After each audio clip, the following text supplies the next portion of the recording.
Like any good ADHD mechanic, I've acquired a lot of projects. So today I'm going to take you around, kind of show you some of the projects that I'm going to be working on in the near future, and some of them that I've been neglecting and hopefully start on pretty soon. First up here is my 63 Volkswagen double cab. This is my baby, my first car. We'll never sell this. I've had this for way too long. I bought this when I was 14. It was the cheapest double cab I could find. It is a 1963. My favorite double cab is the 62, and older I do like the bullet turn signals. But growing up, Dad always had Volkswagens around.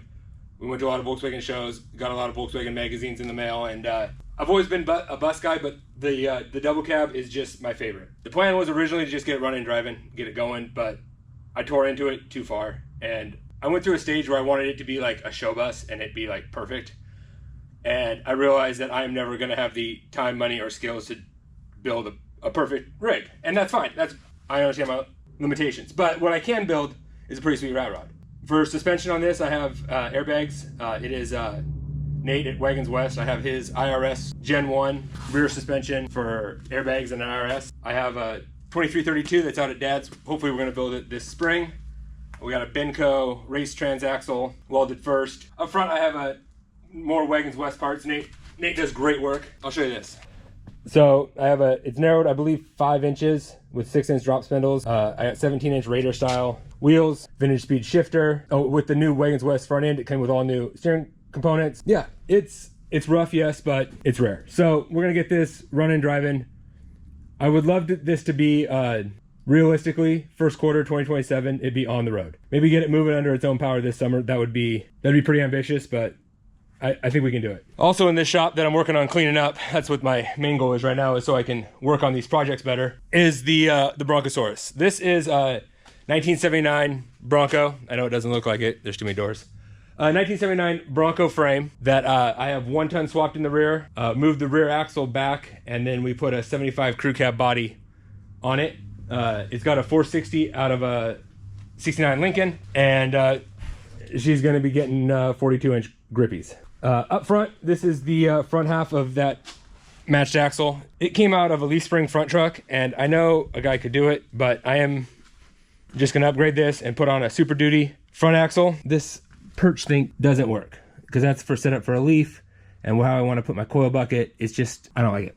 So I'm gonna put a Super Duty that was designed for coil front in, and then a buddy at work told me that you can redo the hub so you get the old school 8-lug bolt pattern. So I've got to look that up, but yeah, so that's what my plan is here.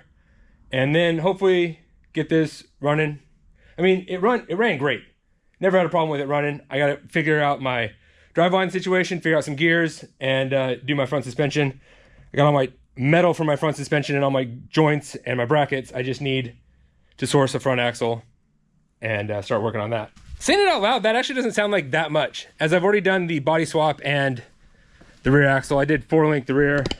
Oh, there's a lot of trash on here. I 4-link the rear. I get pretty good suspension travel here. Need to put in some shock mounts, some shock mounts, and I got some Barnes off-road, all my brackets. This project started because I've always loved this body style. Ford is my favorite. I believe it's the 7th gen, the 73, 79. I love everything about it. I always thought it'd be cool to put a crew cab body on a Bronco frame, and looking up and reading some forums and stuff, everybody said it was impossible. What they meant was it's impossible without changing the wheelbase. So by removing the leaf spring rear and making it coil rear and being able to scoot it back farther towards the end of the frame, and all of my front body mounts lined up to here, I did have to drill new body mounts for the rear. And because on a Bronco, it just kicks up and stays high the whole way back instead of going up and down for a hump like on the pickups. The body does fit right on the frame. It's definitely doable. This is a 2-wheel drive body, and the 2-wheel drive frames were different, but it works on a Bronco frame. I didn't have to do much of anything for customization, but you can check that video out. And yeah, let's go outside. I got a couple more here, and then I got a couple more stored at my sister's house. This is my other 7th gen Ford pickup. This is an F-250. Affectionately known as Grandpa's truck. Grandpa bought this new. It's a December of 72 truck, so it's a really early 73. He bought it brand new. This is the first truck I ever drove. This is the first rig I ever drove, helping Grandpa in the field, and this is another one that'll, can never get rid of this one. This one's got a special place in the heart. I have gone through a few motors with it. I did buy another motor from Josh that we did out of a rival of an F350 that seemed to run good. This one's got some top end noise that I can't get rid of. So that motor was available. I got that from him. So this still runs and drives, just makes a little bit of noise. I did full exhaust on it. It just needs to be driven more. I need to get the fuel gauge working is about really it, and do the motor. She's loaded up for a run to the Suttons, so I still use it as a truck, and yeah, I love this thing. Moving right along. Everything needs work at my place except for her. She's my perfect little angel. She never does anything wrong. I have done nothing wrong ever in my life. Vicky, you gotta have a daily that you can neglect, and so that you can spend more money on your projects. So that's the one I neglect. I mean, she doesn't have AC anymore, and one of my windows doesn't roll down, but gets me back and forth to work. Up next is one of my back burner projects, is a 1966 VW Bug. I got this because Dad needed to get rid of it, and it's got a title, so might as well. Plans for this have always been just something a little aggressive back here that would a little quick stoplight to stoplight, and either leave it the same patinaed or paint it back the original beige.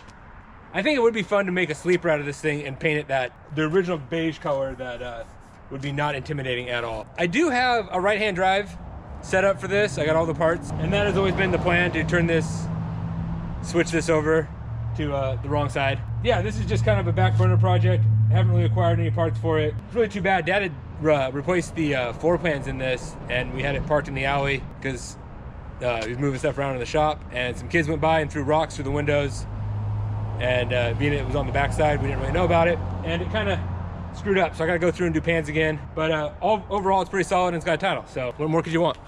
The old big truck.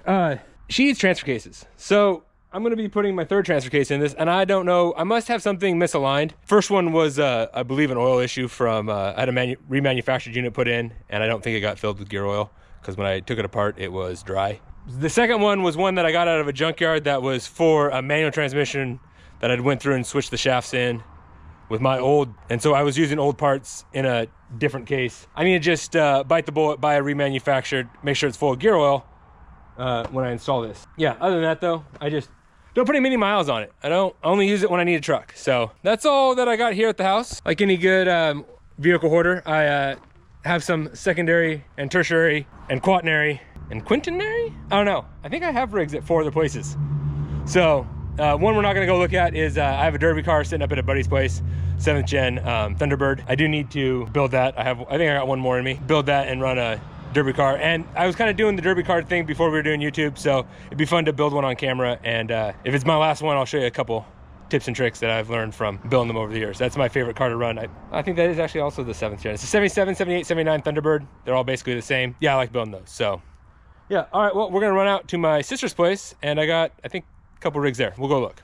At an undisclosed location, just minutes from my house. When I was redoing my shop area, I had to shuffle some cars around so they get the container in. I asked my sister if I could park my cars here for a week. That was 2 months ago. I've overstayed my welcome, so I gotta get them out. All right, so what we got? We got the BBW. That is the big block wagon. She's got a 460 in it. I would love to put a little more power in it. The interior is great. It has sagging headliner, but I can get that fixed. Yeah, I haven't done much to this. I saved it from it was gonna be a derby rig. I have cut the coils to lower it, and that's about it. I only lowered it yay much. Still has the factory exhaust manifolds, but I have 3-inch exhaust all the way back. I do have heads for this. I got some Dove A heads, but yeah, just a tired old 460. Needs to be gone through, but still runs and drives this, just no power. All right, what else we got here? We got Bob. Bob's a fan favorite. It is a 77 Buick Electra that, again, we saved from being derbied, that had been hit hard in the back. And so we did what anybody would logically do and just lop it off, you know. Then we almost Frenched these taillights in very subtly. Yeah, so we just cut the frame off right there. The gas tank now resides in the rear package tray area. 2-inch body lift. These, I believe, these are bigger springs from some, I think I had bigger springs from, I think, my Thunderbird, which were a little bit longer. I think these are shocks off of one of Josh's Jeeps at one time. We did have 34s in the rear and 31s up front, but our 34s were junk. They were free.